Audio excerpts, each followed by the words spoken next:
हे 9/10/2023 sonography report आहे. याच्यात मला 13.3 mm चा खळा होता. मी या डॉक्टरांकडे ऑपरेशन केलं. डॉक्टर अभय चौधरी, संजीवनी हॉस्पिटल जळगाव, या डॉक्टरांकडे मी ऑपरेशन केलं सर. यांच्याकडे ॲडमिट आणि डिस्चार्ज आहे माझं 8/11/2023. यांनी माझ्या पोटात नळी टाकली भाऊ.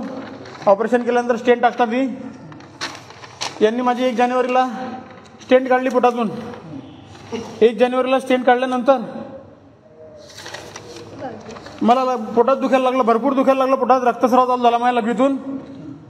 मी 14 जानेवारी 1 तारीखला 2023च्या सोनोग्राफी केली. 2024च्या 1-1.5 महिन्यात भाऊ या डॉक्टरांनी मोठ्या स्टोनचे छोटे छोटे तुकडे केले आणि 8 mm, 4 mm, 3 mm माझ्या किडनीतच राहू दिले. मी माझ्या लघवीतून रक्त येत होतं. मी या डॉक्टरांकडे आलो, सर माझं रक्त येतं काय करू. हे मला म्हणाले परत दुसऱ्या ऑपरेशनचे मला पैसे दे. मी 2019ला या डॉक्टरकडे ऑपरेशन केलं. मी यांना 1 लाख रुपये दिले, 70,000 दिले. मी परत यांच्याकडे ऑपरेशन केलं. मी परत यांना 60,000 दिले. या डॉक्टरांच्या चुकीमुळे परत किडनी स्टोन राहिले. मी या डॉक्टरांना कुठून पैसे देऊ. या डॉक्टरांनी मला गोळ्या औषधी दिल्या. म्हणे गोळ्या औषधी दे का खळा पडून देईन. भाऊ 6 महिने मी डॉक्टरांकडे आलो. माझ्या लघवीतून रक्त थांबलं नाही. 6 महिन्यानंतर माझी नळी चॉकअप झाली, माझी किडनी फुगली. डॉक्टरांकडे वारंवार येत होतो मी. हे मला वरती येऊ देत नव्हते यांचे लोक. मला हे लोक मला वरती येऊ देत नव्हते. शेवटी 15 तारखेला मी अत्यंत अस्तव्यस्त झालो. फेब्रुवारीला आयकॉन हॉस्पिटलला मी ॲडमिट झालो. त्यांनी माझा CT स्कॅन केला. Icon hospital Jalgaon. CT scan केल्यानंतर समजलं माझी किडनी फुगलेली आहे. माझ्या किडनीतून 1.5 लिटर सेप्टिक काढलेलं होतं. सेप्टिक काढल्यानंतर मी औरंगाबादला गेलो, सिग्मा हॉस्पिटल. तिथं मी DTPA टेस्ट केली. DTPA टेस्टमध्ये सांगितलं तुमची किडनी निकामी झाली. मी त्यांना कारण विचारलं का निकामी झाली. म्हणे सर तुमचे किडनी स्टोनचे खडे तुमच्या नळीत फसून गेले, ते न निघायला मिळाले. तुमची किडनी चॉकअप झाली, तुमची किडनी फुगून गेली, त्याच्यामुळे ते निकामी झाली. ती निकामी झाल्यामुळे हा रिपोर्ट आहे निकामी झाल्याचा. माझी किडनी फक्त 3% काम करते. ही न्यूक्लिअर टेस्ट आहे भाऊ. ती निकामी झाली. आता डॉक्टर म्हणजे काढावं लागतील. त्या डॉक्टरकडे मी आलो. हा डॉक्टर म्हणजे तुमचा माझा काही संबंध नाही, तुम्ही माझ्याकडे ऑपरेशन केलं नाही म्हणे. मी या डॉक्टरकडे ऑपरेशन केलं नाही भाऊ. हे रिपोर्ट खोटे आहे का. ह्या डॉक्टरचं डिस्चार्ज सर्टिफिकेट आहे. ते डॉक्टर म्हणतात तुम्ही माझ्याकडे ऑपरेशनच केलं नाही, मी जबाबदार नाही. डॉक्टरांना म्हटलं माझी किडनी काढायचा तरी खर्च द्या, जो असेल 3-4 लाख 5 लाख 10 लाख तो बी द्यायचं नाही म्हणतो हा माणूस. एका किडनीवर आयुष्य जगतो म्हणे मनुष्य. तुम्ही माझ्या हॉस्पिटलला आलेच नाही, मग हे डिस्चार्ज सर्टिफिकेट कशाचं आहे. हे डॉक्टर सरोदे मी यांच्याकडे ट्रीटमेंट चालू होती म्हणजे आयकॉन हॉस्पिटलला जळगाव. हे म्हणतात मी आयकॉन हॉस्पिटलला ॲडमिट होतो. तिथून ते किडनी तज्ञाकडे मला त्यांनी पाठवलं डॉक्टर सरोदे सचिन सरोदे. हे म्हणतात तुमची सर किडनी फेल झालेली आहे, काढावं लागेल. ती किडनी माझी फेल करून टाकली आहे डॉक्टरांनी. आणि किडनी काढायचं म्हणून सांगताय हे डॉक्टर सचिन सरोदे आणि आयकॉन हॉस्पिटल जळगाव. त्यांचं म्हणणं आहे किडनी जर 15%च्या वरती काम करत नसेल तर ते फेल होते. औरंगाबादला माझी किडनी फक्त 3% काम करते भाऊ. औरंगाबादच्या लोकांनी काय सांगितलं. ते तिथं मी न्यूक्लिअर टेस्ट केली. तिथे हे किडनीची टेस्ट असते, किडनी चालू आहे की निकामी झाली. ही DTPA मी टेस्ट केली न्यूक्लिअर. माझी मागणी सर अशी आहे, मग किडनी गेली मग भरपाई द्या, मग ही किडनी काढण्याचा खर्च द्या. माझा जीव जातो, माझा अवयव गेला, माझा एक अवयव गेला साहेब. माझी BP आहे होते. माझ्या प्रकृती स्वास्थ्याचा विषय. माझी मुलं लहान आहे. माझं वय 35-36 वर्ष. मी किडनी फेल करून टाकली डॉक्टरांनी. मी पुढचं आयुष्य कसं जगू. मला कुठलं व्यसन नाही. हे डॉक्टर उर्मट आहे, यांची मला हाकलून देतात यांचे लोक. मला याचं वरती घेत नाही. माझे मिस्टर पोलीस खात्यात येते. माझं एवढं म्हणणं दादा त्यांनी जे सांगितलं ते खरं आहे, ते रिपोर्ट बी खरे आहे. तो मला म्हणतोय की एका किडनीवर आयुष्य जगलं जातं. हे घरी उलट्या करता, यांना जेवण पचत नाही, यांना टॉयलेटला जाता येत नाही. 1 महिन्यापासून मी करते. माझी मुलगी शाळेत नाही सर, 1 महिन्यापासून CBSEला शाळेत नाही आहे. सर्व जबाबदारी मी घराची मी उचललेली आहे. माझं लव्ह मॅरेज झालं सर. सासू सासरे आई वडले, माझी आई वाढली कॅन्सरने सर. कोणीच नाही. आम्ही दोन्ही आमचं आयुष्य जगत होते सर. अचानक यांना त्रास झाला, किडनी फुगली, आयकॉनमध्ये ॲडमिट केलं आणि असा प्रकार उघडा झाला सर. आणि मला आज सांगताय किडनी फेल झाली. कुठल्या डॉक्टरांकडे ऍडमिट केलं होतं. अभय चौधरीकडे सर मागच्या वर्षी. त्याच्यानंतर स्टोन कारानेच ऍडमिट केलं होतं सर. आणि स्टोन त्याच्यानंतर बी सोनोग्राफी स्टोनच होते. किती पैसे लागले होते सुरुवातीला. तेव्हा पहिलं कॅश आमच्याकडून त्यांनी थांबा मी सांगते, कॅश त्यांनी आमच्याकडनं 85,000 घेतलं, त्यांनी 25,000चा चेक घेतला होता. मी चेक दिला ना, चेक दिल्यानंतर आमचं पोट दुखणं चालू होतं, रक्त येणं चालू होतं, आणि त्यांनी स्टेंट टाकली होती लौकीमध्ये. यांना उठबसचा प्रॉब्लेम होत होता. आम्ही आलो इथं वापस, त्यांना सांगितलं की यांना त्रास होतोय. हे सोनोग्राफी केली, एक्सरे केली, त्यांनी गोळ्या लिहून वाट लावून दिलं. सर होऊन जाईल म्हणून आम्ही बाटल्यांमध्ये, अशा बाटल्यांमध्ये रक्त लौकी जमा करून आणायचो सर यांना दाखवायला की असं होतंय तसं होतंय, सर आमची मदत करा, होऊन जाईल सर क्लिअर, होऊन जाईल क्लिअर, हेच म्हणत आले. आता काय मागणी तुमची? माझी मागणी सर, ते मला स्पष्ट बोलले, एका किडनीवर औषध घालता, त्यांनी त्याची किडनी काढून बाजूला ठेवावी. त्याचं बी वय माणसाच्या बरोबर आहे. अभय चौधरी, डॉक्टर अभय चौधरी. एका किडनीवर औषध घालताना आमच्यासारखं, माझ्या मिस्टरांसारखं धावपडीचं बंदोबस्त काम त्यांनी करावं किडनी काढून. नाही तर पुरी किडनीच्या बदले किडनी द्यायची. किडनीच्या बदले किडनी पाहिजे मला 1 लाख 2 लाख नाही. त्याच्या इकडची किडनी 95% काम करते ना, 95% वाली किडनी काम करणारी मला त्याला पाहिजे.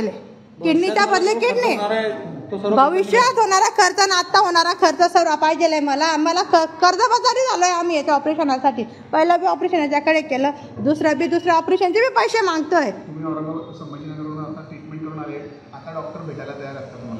भेटले, ते जबाबदारी घेत नाहीये. काय म्हणतात ते? चेंबरला घुसायचं नाही ते म्हणताय, केलं असेल तुम्ही ऑपरेशन. ते म्हणताय सर मी जबाबदारी घेत नाही. माझा भाऊ, त्यांचे मित्र, माझे मावसा सर्व आले, ते जबाबदारी घेण्याचं नाही म्हणताय. ते म्हणताय का किडनीवर कोण म्हणतं आयुष्य जगलं जात नाही, मग त्यांनी त्याची किडनी बाजूला काढून ठेवून द्यायला पाहिजे. त्यांनी त्याची किडनी काढायला पाहिजे, फक्त एवढंच म्हणणे आमचं आलं. आले होते शासकीय जे आहे पोलीस दलामध्ये आहे, त्यांची किडनी फेल होण्याची चर्चा त्यांनी सांगितलेली आहे. नेमकं काय प्रकरण आहे, कधी ऍडमिट झाले होते, किती फीज लागली होती? बरोबर, सगळं सांग. 2019ला मी सगळ्यात प्रथम यांचं ऑपरेशन केलं होतं डाव्या किडनीचं. त्याला RIRS सर्जरी केली होती डावी साईडचं, बरोबर. 2019ला मी ऑपरेट केल्यानंतर त्यांना बाकीचा काही प्रॉब्लेम नाही, मध्ये ते यायचे, पेन हलकं फुलकं पेन राहायचं. तेव्हा 2023 नोव्हेंबरला ते सडन एकदम कोलॅप्स स्टेटमध्ये आले. 7 नोव्हेंबर 2023 त्या टायमाला ते आले. तेव्हा त्यांना सिव्हिअर दोघं किडनीमध्ये पेन चालू होता. सोनोग्राफी केली. सोनोग्राफी केल्यावर उजव्या किडनीच्या तोंडावर 14 mm स्टोन अडकलेला होता. 14 mm स्टोन अडकलेला होता, तर त्यांना मी ऑपरेट सांगितलं होतं. पण म्हटलं मला काही कारणात मी बाहेर गावी जातोय, तर तुम्ही दुसरीकडे करून घ्या. तर ते म्हणे नाही, आपण गावाकडचे, तर मागचंही ऑपरेशन आपण केलंय, तर हे ऑपरेशन तुम्हीच करा. आणि त्या संदर्भात बोलणंही झालं. तर मी दुसऱ्या दिवशी सकाळी म्हणजे 8 नोव्हेंबरला मी त्यांचं ऑपरेट केलं. 14 mm स्टोन होता. त्याच्यानंतर 9 नोव्हेंबरला माझ्या ते आयफोनला ॲडमिट झाले, कारण की मी आउट ऑफ स्टेट होतो, तर मी ते तिकडे ॲडमिट झाले. मग त्याच्यानंतर ते डिसेंबरमध्ये मला आले आणि मी DJ स्टेंट जो टाकलेला असतो तो काढला.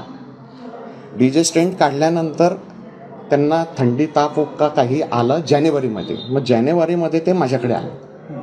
एक्झॅक्ट डेट नाही माहिती, पण 12 किंवा 14 जानेवारीच्या दरम्यान ते माझ्याकडे आले. तेव्हा त्यांनी सोनोग्राफी केलं आणि सोनोग्राफीमध्ये 6 mm स्टोन आढळला. ते म्हणे त्याच्यामुळे मला त्रास होतो आहे. हां, ह्या मागच्या ऑपरेशनचं आमचं 70,000चं पॅकेज ठरलं होतं. त्यांनी 45 दिले होते, 25,000चा चेक दिला होता. ते म्हणे दादा आपण ओळखीचेच आहे, 45चा चेक द्या.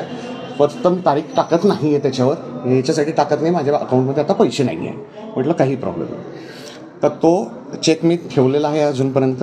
त्याच्यानंतर मी ते जानेवारीत जेव्हा आले तेव्हा मी त्यांना सांगितलं की तुम्हाला कधी हे करायचं असेल, ऑपरेट करायचं आहे, तर रिमाइंडर अमाऊंट देऊन द्या, मी ते करून देतो. नॉर्मली शासकीय योजनेमध्येही, महात्मा ज्योतिबा फुले स्कीममध्येही कुठल्याही स्टोनचं PCNL किंवा किडनी स्टोन ऑपरेट केला तर less than 6 mm is acceptable. That is the government. त्याच्यानंतर ते डायरेक्टली माझ्याकडे नोव्हेंबरला आले. ह्या नोव्हेंबरला 2024 नोव्हेंबर 2024ला आलेत आणि त्यांनी बिल मागितलं. म्हटलं मागची अमाऊंट तुम्ही दिली की मी बिल देऊन देतो. मग तेव्हाही ते फार ॲरोगंटली बोललेत की तुमच्याशी मी माणुसकीने वागतोय म्हणून तुम्ही माझा म्हणे जास्त हे करताय. म्हटलं बाबा पण तुम्हाला आता काही त्रास आहे? त्रास नाही म्हणते, मध्ये मध्ये होत राहतो, पण म्हणे मी पैसे देत नाही म्हणून तुम्ही मला त्रास देताय म्हणे. म्हटलं अरे बाबा, बिल जेव्हा मी जितकं झालेलं आहे तुम्ही बिल देणार तर मी पक्का बिल देतो. त्याच्यानंतर ते आज डायरेक्ट आलेले. आज आल्यानंतर त्यांची किडनीमध्ये पस जमलेला होता किडनीमध्ये. त्याच्यानंतर त्यांना PCN ट्यूब ऑलरेडी टाकलेली आहे, किडनीचे अँटीबायोटिक्स घेतलेले. औरंगाबादला रिपोर्ट करून आले, त्याला रिनल स्कॅन म्हणतात. तो रिनल स्कॅनमध्ये किडनी 3% to 5% काम करते असं दाखवलेलं आहे.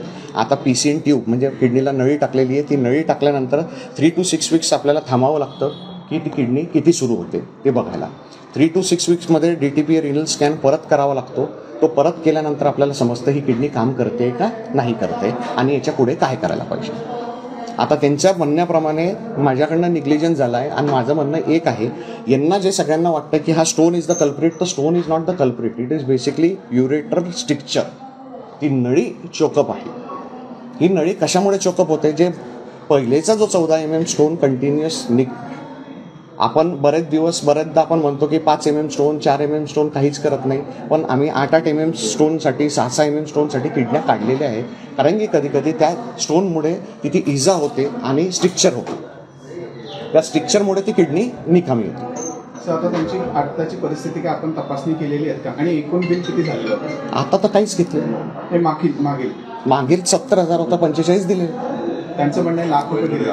खोटं आहे सगळं. 75,000 कॅश दिले. अरे बाबा आता सगळं बरं, हे सगळं खोटं आहे. आता त्यांनी जेव्हा इथे होते तेव्हा त्यांनी 45, त्यांच्याबरोबर जे LCB का कोण होते ते हेमंत पाटील तेही सांगतील, त्यांनीच स्वतःहून सांगितलेलं आहे की 45,000 मी दिले, कॅश दिले, 25चा चेक. तपासणी केली का? आता तपासणी म्हणजे रिपोर्ट बघितले, कारण की त्यांचा मूडच नाही माझ्याकडनं काही करायचा. त्यांचा एकच एम आहे की मला तेच त्यांचा एम एकच आहे की मी हे करेन, मला पैसे पाहिजे. आपली भूमिका काय? माझं एकच तुम्हाला प्रश्न आहे की म्हणजे डॉक्टर पेशंटच्या मागे फिरायला पाहिजे का, की तुम्ही या तुम्ही या तुम्ही या.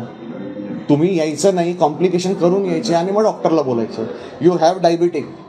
तुम्ही त्यांची HbA1c चेक करा की काय कंट्रोल आहे त्यांच्या डायबिटीसचा, तुम्हाला समजून जाईल की इज बॅडली कंट्रोल. हे जानेवारी 2024लाही जेव्हा आले होते तेव्हा त्यांचं तसंच होतं, सिव्हिअर फीवर वगैरे होता, HbA1c वगैरे डिरेंज होता, डायबिटिक पेशंट आहे. आणि त्याच्यानंतर तुम्ही डायरेक्टली 4-1 महिन्यानंतर म्हणजे डायरेक्ट 10-11 महिन्यानंतर नाही 13 महिन्यानंतर आले. भूमिका काय? आता याच्यात माझी काही चुकी नाही. आपलं नाव आणि पद?